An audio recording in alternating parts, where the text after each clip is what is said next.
Walter and Ruby Johnson drove their old blue car slowly down the coastal road. Walter's hands gripped the steering wheel tightly.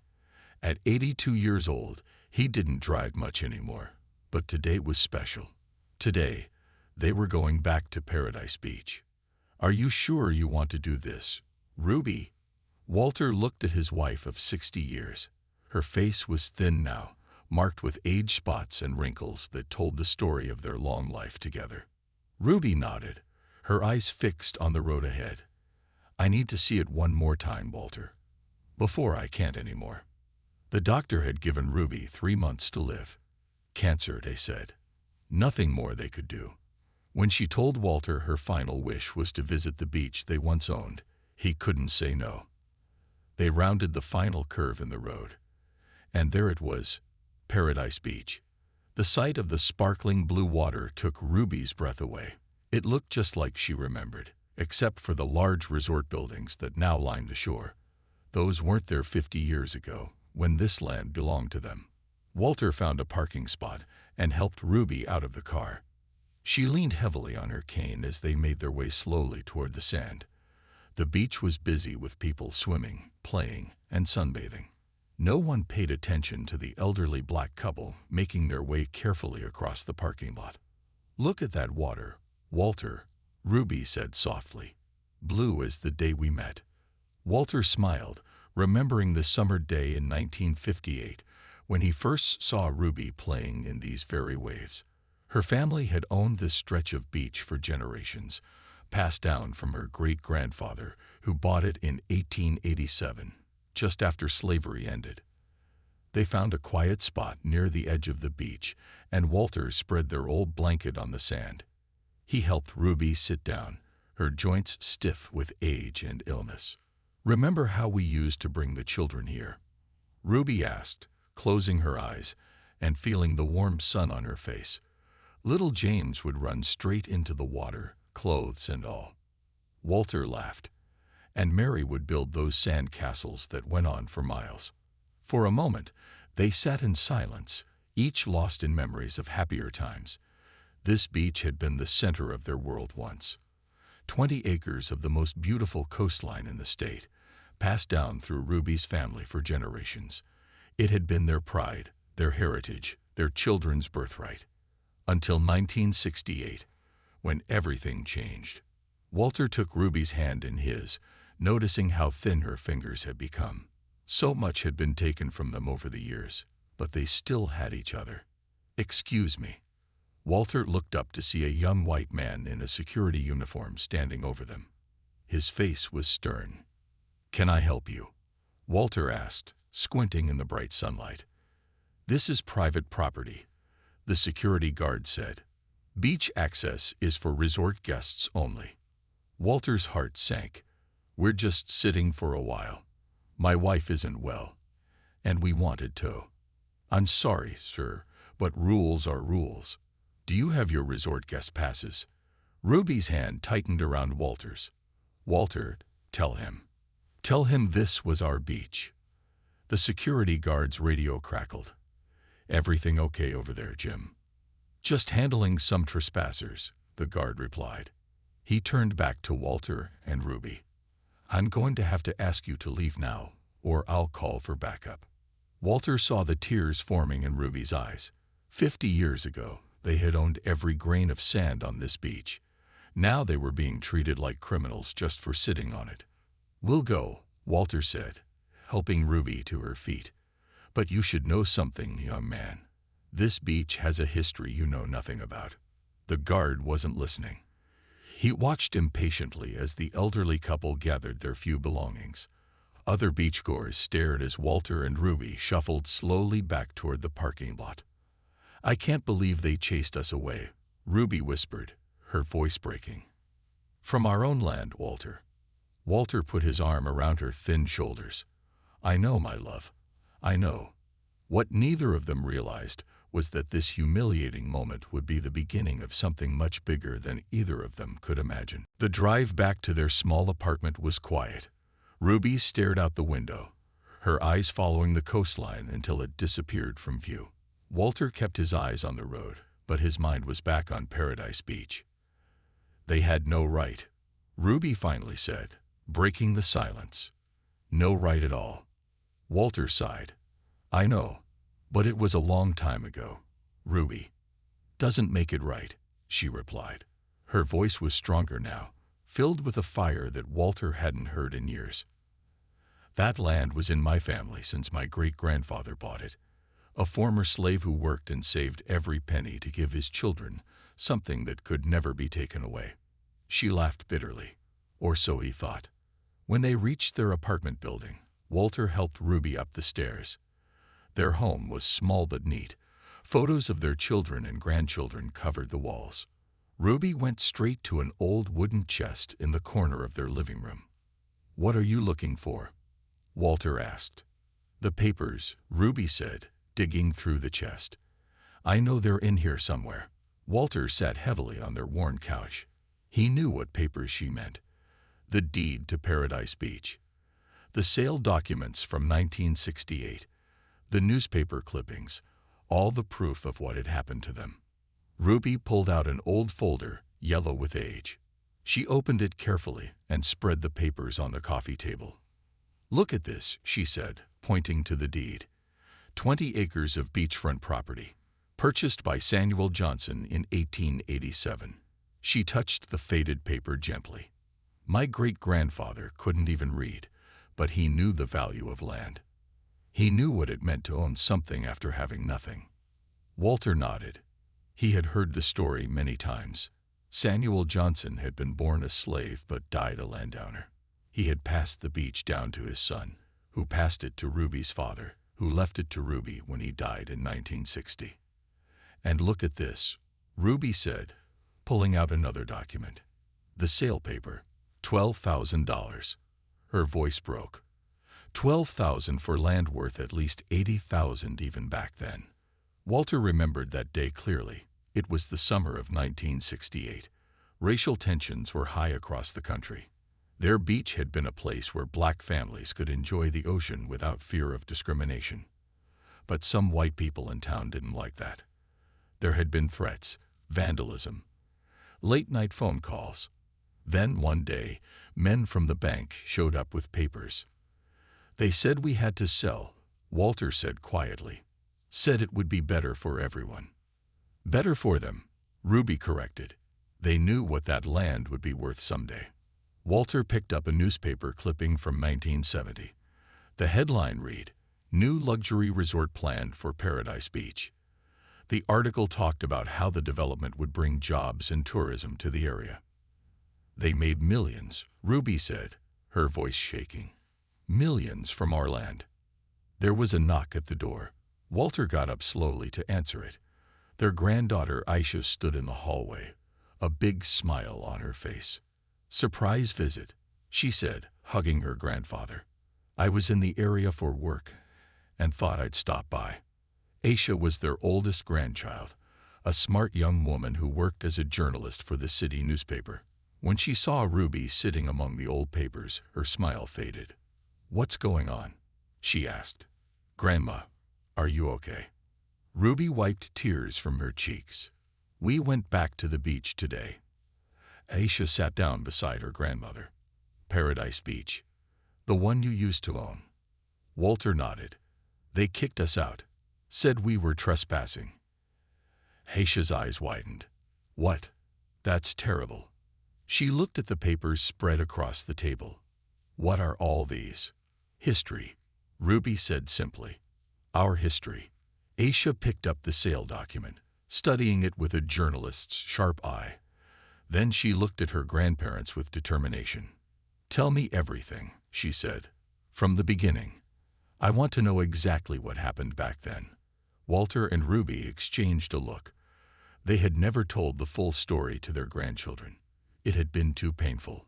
But now, with Ruby's time running short and the memory of today's humiliation still fresh, maybe it was time for the truth to come out. All right, Walter said, sitting next to his wife.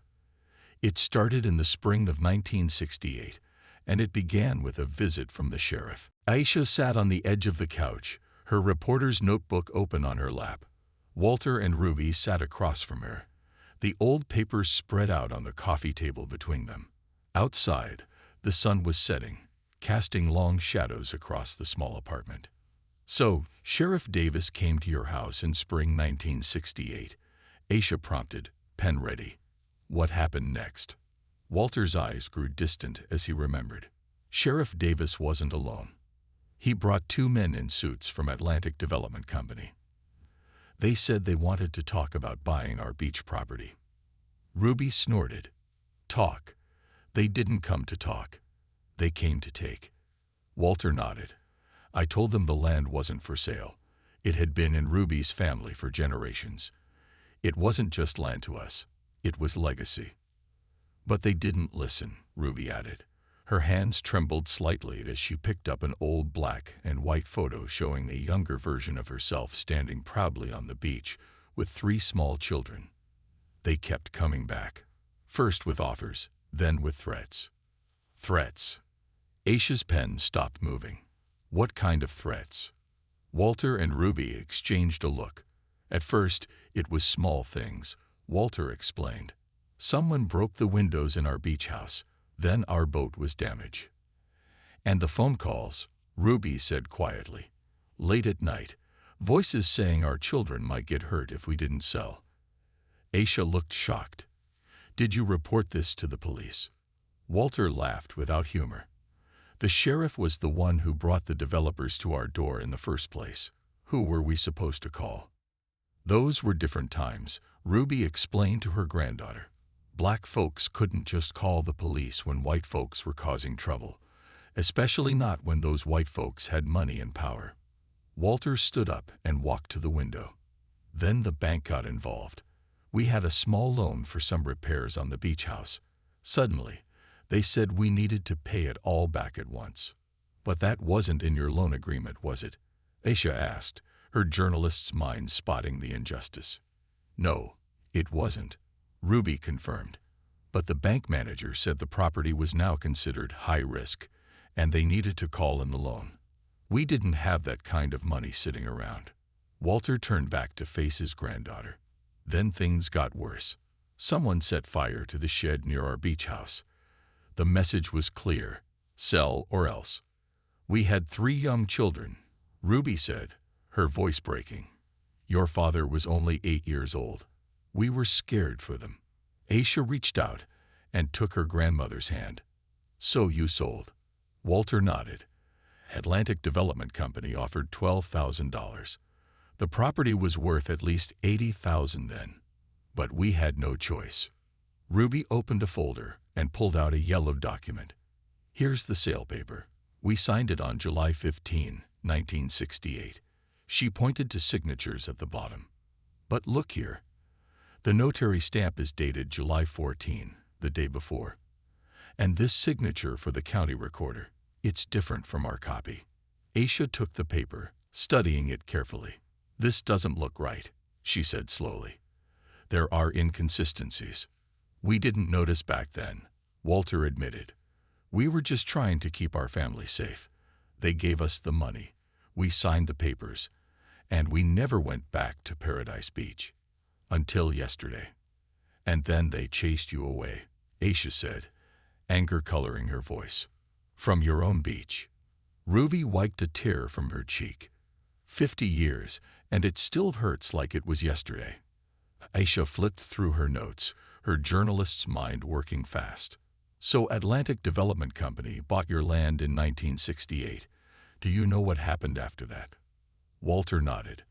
They built Paradise Beach Resort. Opened in 1970. It's been expanded over the years. Worth millions now. But the sale wasn't legal, Ruby insisted. Look at those papers. Something wasn't right. Aisha studied the documents carefully. You might be right, Grandma. These inconsistencies in the paperwork, the threats, the coercion. She looked up at her grandparents, determination in her eyes. I think there might be a story here. More than a story. Maybe a case. A case. Walter frowned. After 50 years, who would listen? I know people, Aisha said. A lawyer friend who specializes in historical property claims, and I have access to county records through my job. She closed her notebook decisively. With your permission, I'd like to look into this. Really look into it.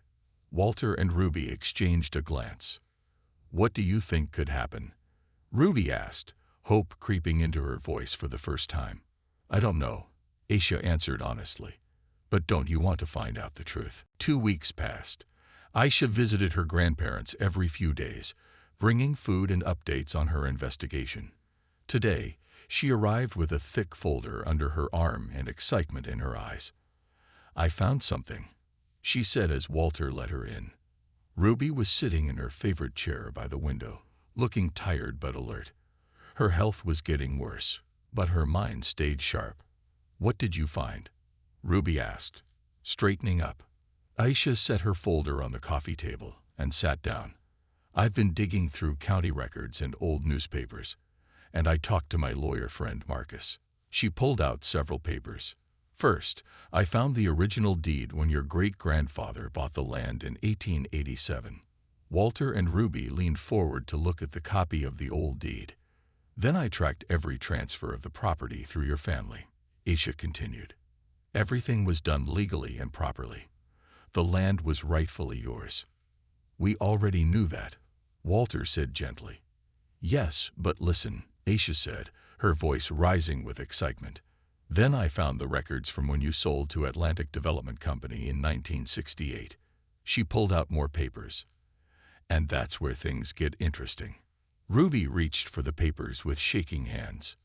What do you mean? The sale was never properly recorded, Aisha explained. The document you signed was filed with the county, but key steps were skipped. The notary stamp is dated before you signed, and the county recorder's signature is different from other documents from that time. Walter frowned. What does that mean? It means, Aisha said slowly, that legally speaking, the sale might not be valid. Ruby's hand flew to her mouth. After all these years. There's more, Aisha continued. I found articles about other black-owned properties in the area that were acquired by Atlantic Development around the same time. Same pattern, pressure tactics, below-market prices, paperwork irregularities. So it wasn't just us, Walter said quietly. No, it was systematic, Aisha replied, and potentially illegal.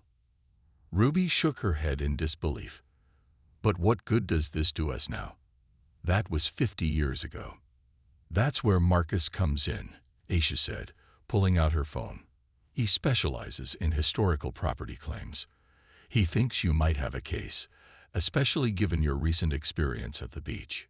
A case against who? Walter asked. Atlantic Development probably doesn't even exist anymore. You're right, Aisha nodded. They were bought by Paradise Resorts Incorporated 30 years ago, but Marcus says the current owners inherited both the assets and the legal liabilities of the original company. Ruby looked out the window thoughtfully. You're saying we could get our beach back? Aisha hesitated. It's complicated. The land is worth millions now, with the resort and everything. But Marcus thinks there could be grounds for significant compensation, and at minimum, a public acknowledgement of what was done to your family. Walter sat back in his chair, processing this information. After 50 years, he said, more to himself than to the others. Could justice really come after 50 years? It won't be easy, Aisha warned. It would mean going public with your story. There would be depositions, maybe a trial. It could take months or years. Ruby looked at Walter, then at the photo of their children and grandchildren on the wall. I may not have years, she said quietly. But I want to try. Not just for us, but for my great-grandfather who bought that land. For all those who came before us. Aisha reached across the table and took her grandmother's hand. Marcus is willing to take the case pro bono. That means you won't have to pay unless you win. Walter looked at his wife of 60 years. He knew how much this meant to her. What's the first step? He asked. Marcus wants to meet you tomorrow. Hear your story directly, Aisha said. And then he wants to file a claim as soon as possible. Ruby's eyes filled with tears. All these years, I thought our story was over. That we just had to accept what happened. Walter put his arm around her thin shoulders. Maybe our story is just beginning. There's one more thing, Aisha said, pulling a small recorder from her bag. With your permission, I want to write about this for the newspaper. People should know what happened, not just to you, but to other families like yours. Walter and Ruby exchanged a look. Tell our story, Ruby said firmly. Tell it so everyone will know. Marcus Thompson's office was on the 10th floor of a tall building downtown. Walter held Ruby's arm carefully as they walked from the elevator. Aisha walked ahead, leading them to a glass door with Thompson Legal Services written in gold letters. Inside, a kind-faced woman greeted them. Mr. and Mrs. Johnson, Mr. Thompson is expecting you. Please come this way. They followed her down a short hallway to a large office with windows looking out over the city. Marcus Thompson stood up from behind his desk when they entered. He was a tall man in his 40s with a warm smile. Mr. and Mrs. Johnson, it's an honor to meet you, he said, shaking their hands. Aisha has told me so much about you and your case. After they were seated, Marcus got right to business.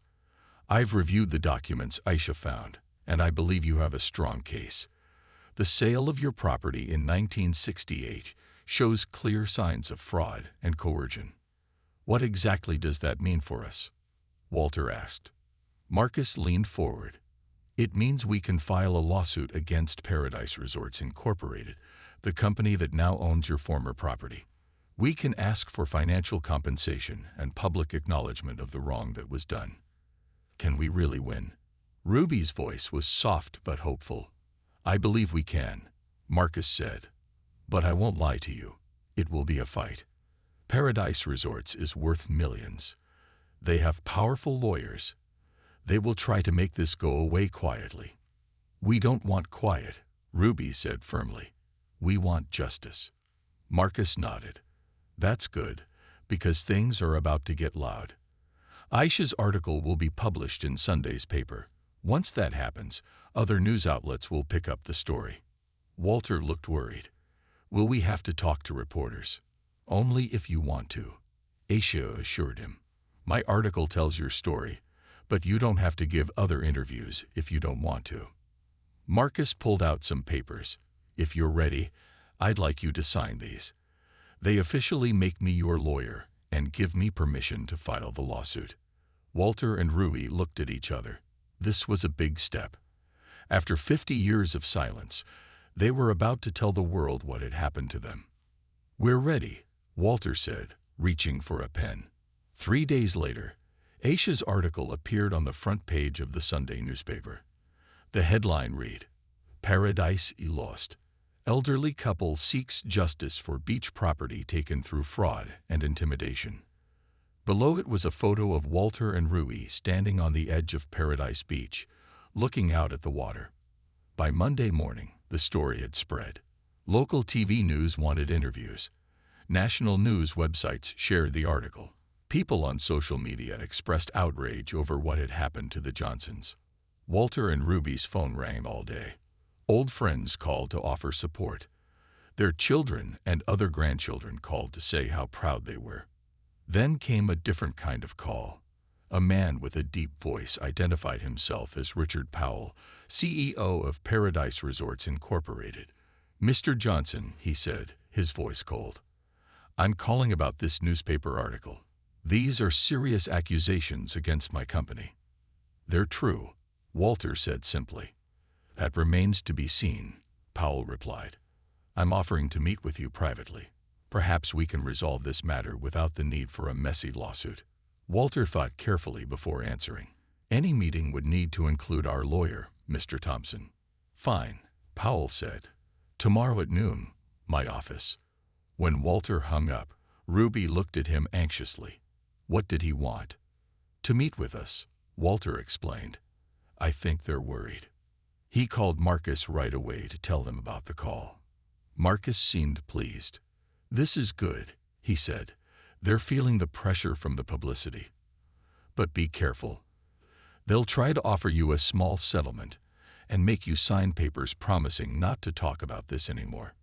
We won't be silenced, Ruby said, loud enough for Marcus to hear over the phone. Not again.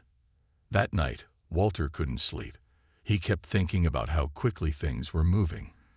Just 3 weeks ago, they had been chased from the beach, humiliated and powerless. Now they were on the front page of the newspaper, with a lawyer and a meeting with the CEO of Paradise Resorts. "Are you awake?" Ruby whispered in the darkness. "Yes," Walter answered. "Just thinking." "Me too," Ruby said. "I keep thinking about my great-grandfather. How proud he would be to see us fighting for his land." Walter took her hand under the covers. "Tomorrow will be a big day." "Yes," Ruby agreed. "But whatever happens, we've already won something important. People know the truth now. That can't be taken away." The lobby of Paradise Resort's main office was huge and bright. Sunlight streamed through tall windows. The walls showed large pictures of happy people enjoying Paradise Beach. Walter noticed that all the people in these pictures were white. "Quite a change from when we owned it," Ruby whispered to Walter. Our beach welcomed everyone. Marcus Thompson walked beside them, carrying his leather briefcase.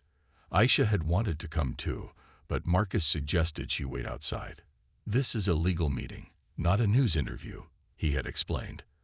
A young woman in a neat suit approached them. "Mr. and Mrs. Johnson. Mr. Thompson, please follow me. Mr. Powell is waiting." She led them to a large conference room. Richard Powell stood at the head of a long table. He was tall with gray hair and an expensive suit. 2 other men sat beside him. A younger man with glasses and an older man with white hair. "Mr. and Mrs. Johnson, thank you for coming," Powell said, not sounding thankful at all. "This is David Chen, our company lawyer, and George Wilson, a member of our board." Everyone sat down. Powell stayed standing. "I'll get right to the point," he said. "These accusations in the newspaper are very serious. They suggest that our company acted illegally in acquiring your property back in 1968. Not your company," Marcus corrected. "Atlantic Development Company. But Paradise Resorts bought Atlantic in 1990, which means you inherited their legal problems." Powell frowned. "That's one interpretation. But let's be practical. This all happened 50 years ago. Most of the people involved are gone now." "We're not gone," Ruby said quietly but firmly. "We're right here."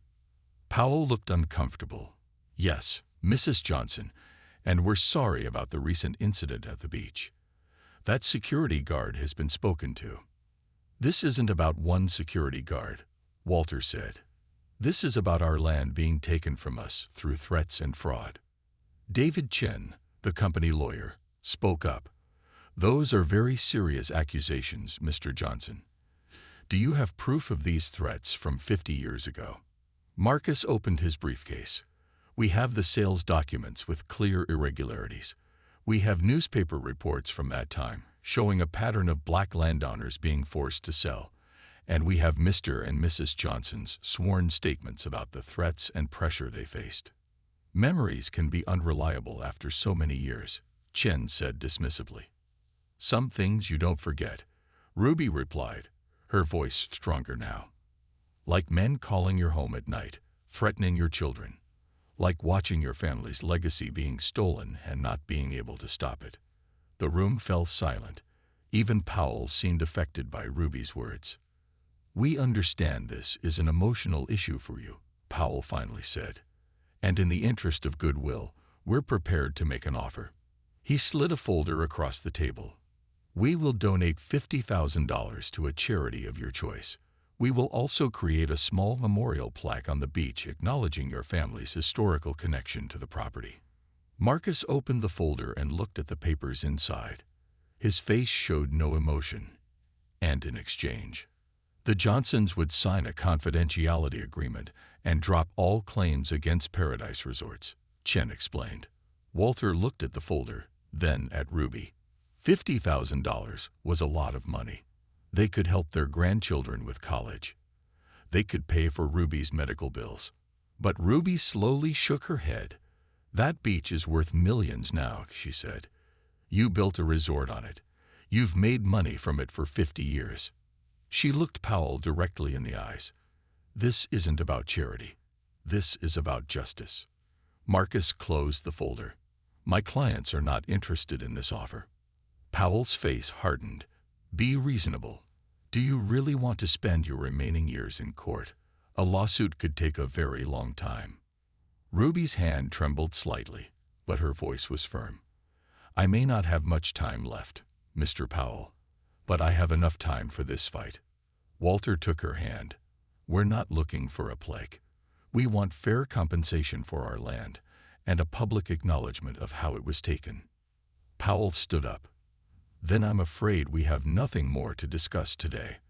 Our lawyers will contact Mr. Thompson. He turned to leave, then stopped. I'm sorry it has to be this way. So are we, Walter said, but not as sorry as we've been for the last 50 years. As they left the building, reporters were waiting outside. Cameras flashed as Walter, Ruby, and Marcus walked out. How did the meeting go? Someone shouted. Marcus looked at Walter and Ruby. They nodded. Paradise Resorts offered a token settlement, Marcus announced to the reporters. My clients refused. This case will now proceed to court. The courthouse was packed. It had been 6 months since Walter and Ruby's story first appeared in the newspaper. 6 months of legal battles, interviews, and growing public support. Today was the first day of the actual trial. Walter helped Ruby to their seats behind the lawyer's table. She had gotten weaker in the past months. Her cancer treatments made her tired, but she refused to miss a single day in court. You okay? Walter whispered, squeezing her hand. Ruby nodded. I'm right where I need to be. Marcus Thompson was arranging papers at their table. He looked confident in his dark blue suit. At the other table sat David Chen and 2 other lawyers from Paradise Resorts. Richard Powell was there too, looking uncomfortable in the crowded courtroom. People filled every seat. Some were reporters. Others were supporters who had read about the Johnsons' case. In the front row sat the Johnsons' children, grandchildren, and even a few great-grandchildren. All rise, called the court officer, the Honorable Judge Elaine Martinez presiding. Everyone stood as the judge entered. She was a serious-looking woman with short gray hair. After everyone sat down, she looked at the papers in front of her. Johnson versus Paradise Resorts Incorporated, she read. This is a case involving a property dispute dating back to 1968. She looked at both tables. Are the parties ready to begin? Yes, Your Honor, Marcus and Chen said at the same time. Mr. Thompson, you may make your opening statement, the judge said. Marcus stood and walked to the front of the courtroom. He didn't use notes. Your Honor, this case is about more than property. It's about justice long delayed. In 1968, Walter and Ruby Johnson were forced through threats, intimidation, and fraud to sell their beachfront property for far less than it was worth. He explained how the land had been in Ruby's family since 1887, purchased by her great-grandfather who had been born a slave. He talked about the threats the family received, the damaged property, the late-night phone calls. He described how the local sheriff and bank had worked together with developers to force the sale. The documents themselves show clear evidence of fraud, Marcus continued.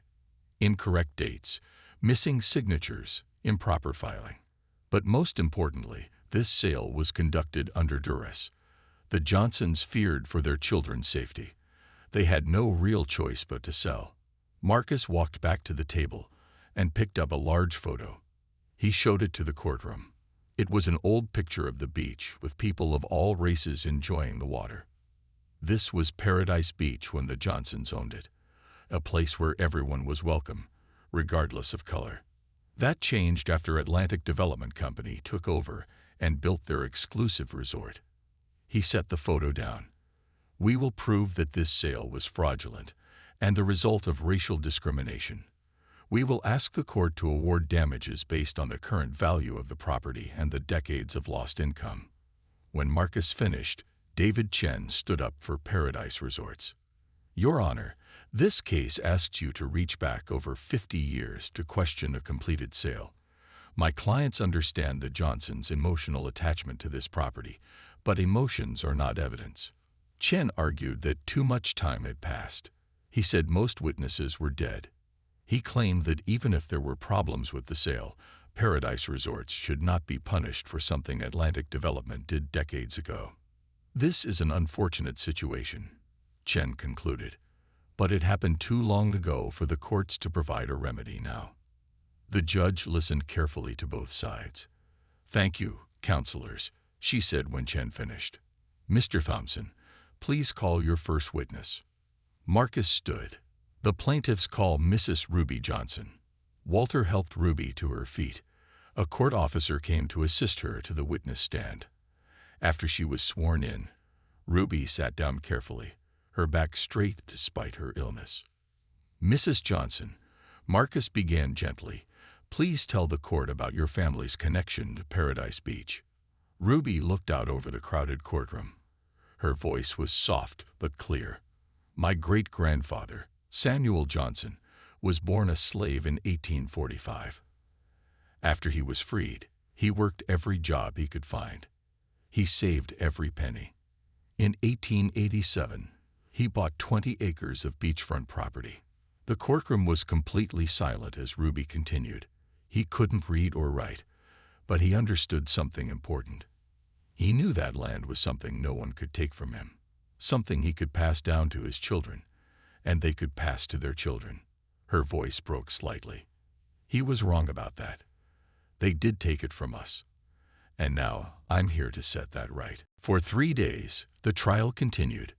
Ruby finished her testimony, and Walter took the stand next.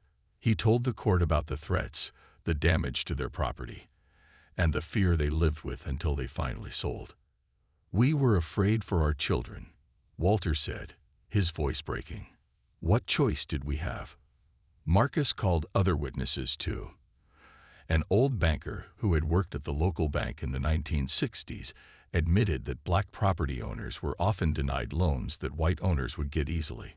A historian showed maps and records of how many black-owned properties in the area had been taken through similar methods during that time. Most surprising was James Miller, an 85-year-old man who had worked for Atlantic Development Company in the 1960s. He walked slowly to the stand with a cane. "I was just a junior employee back then," Miller explained. "But I saw what happened. My boss told me to change dates on the Johnson paperwork after they had signed. He laughed about how they got that prime beach property for pennies on the dollar." The courtroom buzzed with whispers. Judge Martinez had to call for order. On the 4th day, Paradise Resorts presented their side. Their lawyers argued that the current company shouldn't be responsible for what Atlantic Development did 50 years ago. They'd brought experts who said the sale price was reasonable for the time. They questioned whether the threats had really happened or if the Johnsons were just remembering things wrong after so many years. When all the testimony was done, Judge Martinez announced she would take a week to consider her decision. "This is a complex case involving events from long ago. I want to review all the evidence carefully before making my ruling." That week was hard for Walter and Ruby.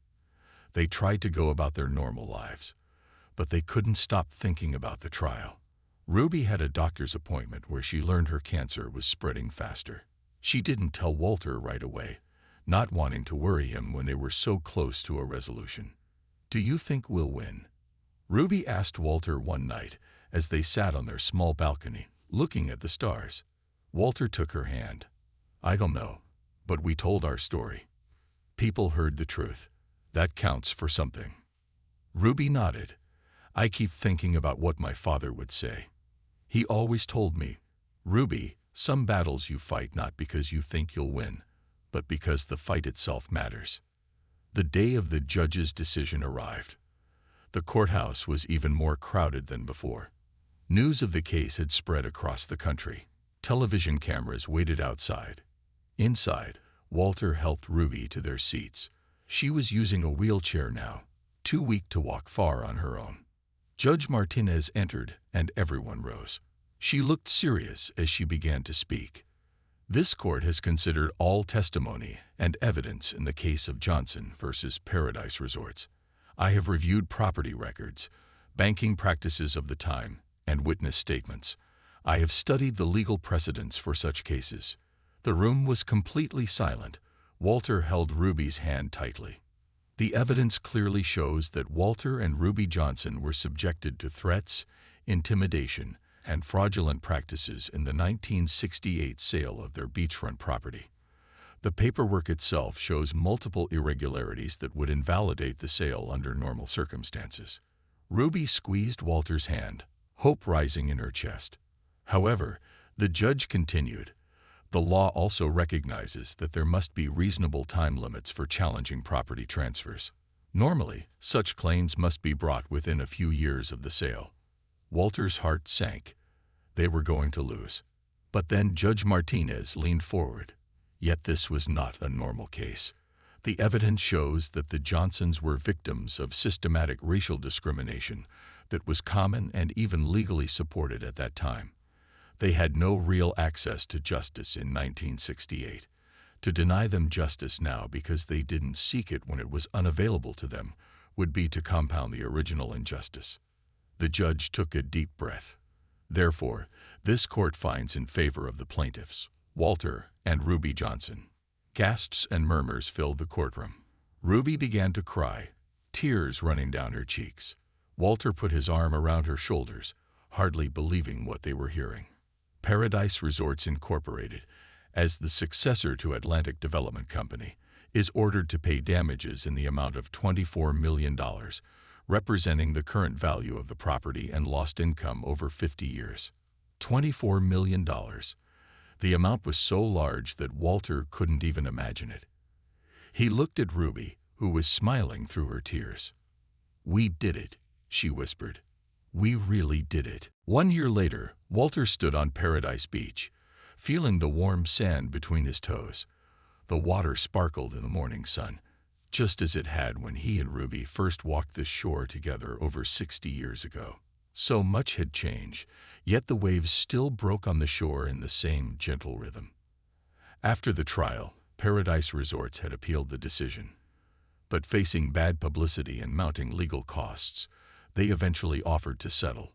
Walter and Ruby had accepted $20 million and something even more valuable: an agreement to rename part of the beach Johnson Shore and to create a public area where anyone could visit, regardless of whether they were staying at the resort. Walter looked at the new sign that had been installed just yesterday. Johnson Shore, named in honor of the Johnson family who owned this land from 1887 to 1968. Below the sign was a plaque that told their full story, from Samuel Johnson's purchase of the land to the court case that had made national headlines. People were gathering now for the official dedication ceremony. News cameras were set up.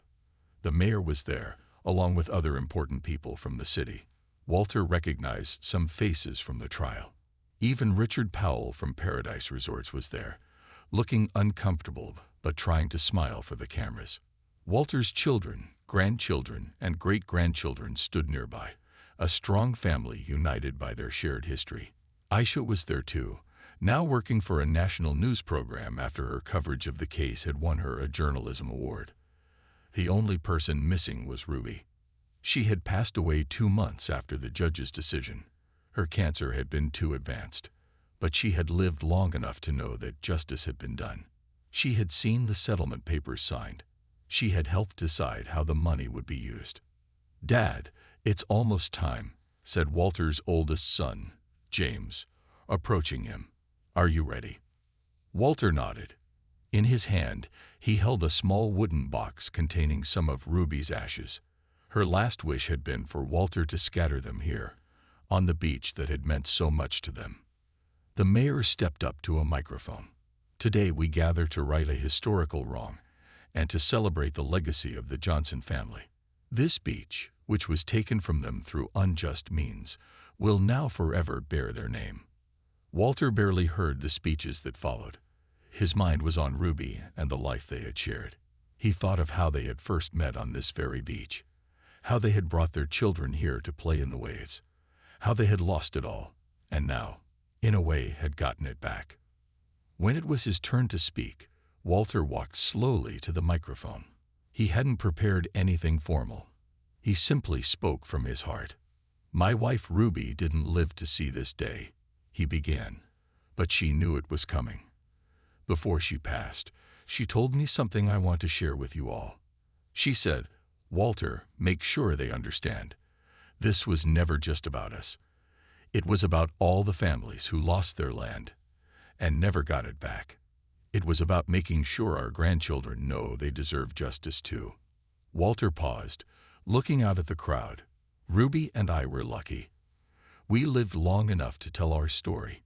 Many others didn't. This beach now belongs to everyone, just like it did when my wife's family owned it.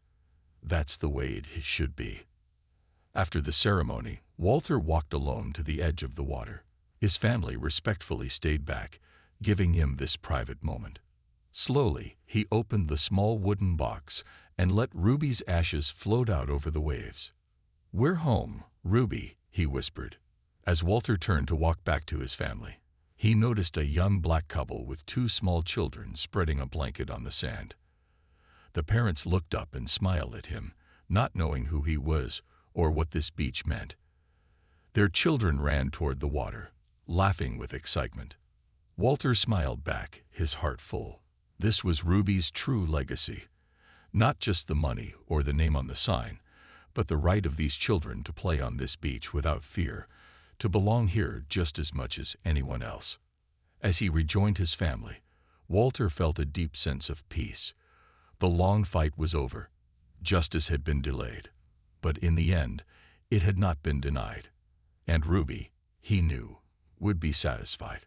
Walter took one last look at the sparkling water and the beach that would now forever bear their family name. Then he turned and walked toward the future, surrounded by the family that would carry their story forward for generations to come.